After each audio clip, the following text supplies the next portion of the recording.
Hello everyone, so here's my broken Prius with the check hybrid system light on and also the engine management light and the yellow triangle, all caused by an overheating problem because looking at forums I think it's the electronic water pump, and just to be on the safe side I'm going to change the thermostat as well since we're there and getting the work done. So I got my mechanic here to do it for me, Aman, because it's just too much of a tight job for me to do, so let's hope he can resolve it for me.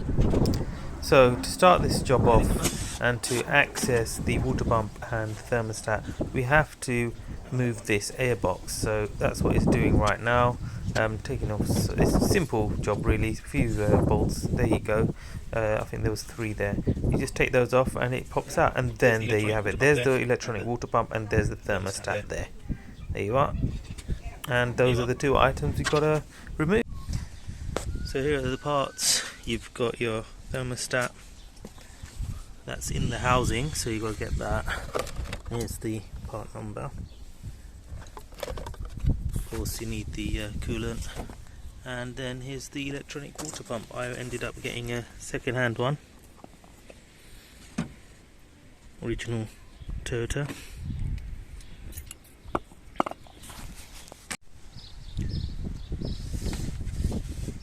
So it's hard to show what's going on here, but essentially if you see what I'm doing is he's just taking the bolts off here and here. There's about 1, 2, 3, 4 there to take off, and it's quite a bit of a tight space, so he's just trying to take that off right now.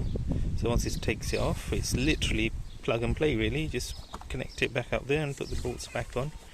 And obviously you'd have to refill the coolant afterwards, but that's about it. It's not too bad, it's just very awkward, and that's why I've got Aman's expert hands doing it, because I can't deal with this. Look at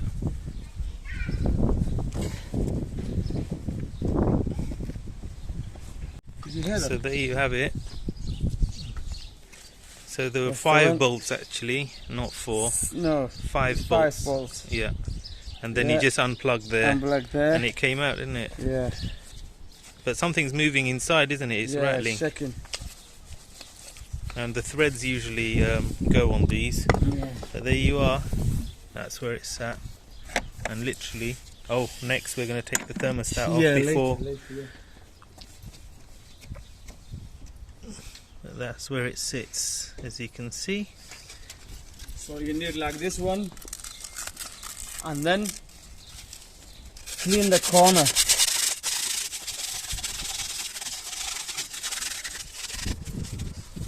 It was to clean out all the sides, so you get all the gunk and dirt that was building. Otherwise, when you put the new one on, it might go into the system and ruin everything. So there you go, it's nice and spotlessly clean now. Now moving on to the thermostat housing, which is a little bit awkward.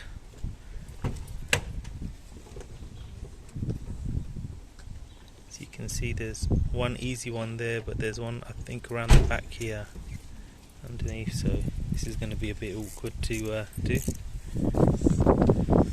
So yeah, you need a 10mm with a small extension and a small ratchet to open that thermostat housing. Otherwise it's hard to reach.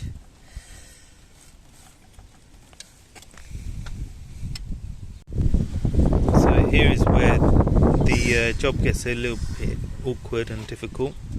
So as you can see, this, if I hold it like this, I'll show you. So this pipe was easy to get to. It's this one here. It's really awkward to get to and take off.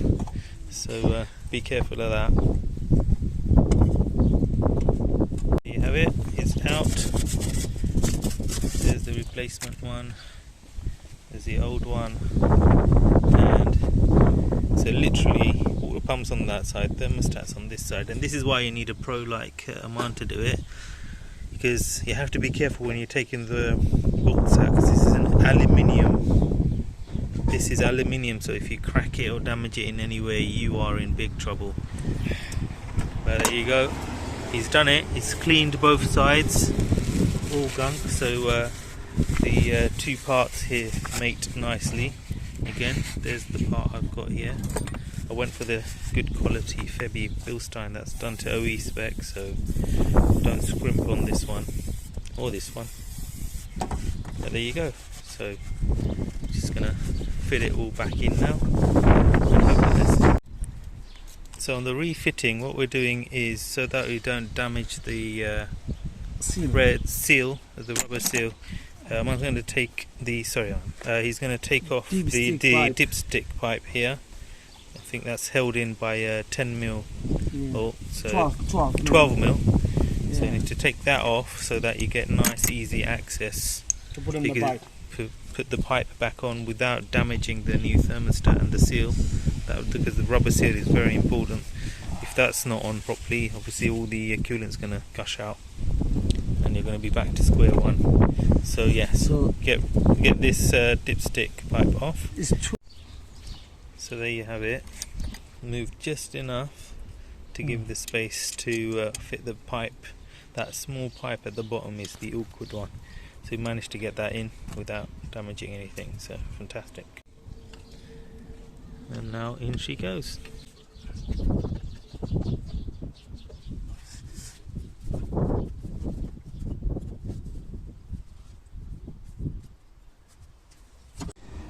So there you have it. It's all been fitted back in. We got to now refill the coolant, and then we'll bleed it. And the final thing to do is put that air box back on, and that'll be that. So having bled the system, now I'm going for a drive to see if it's worked. And as you can see, I think because of the shaking there, can you see that? It's all working fine and dandy. Fantastic.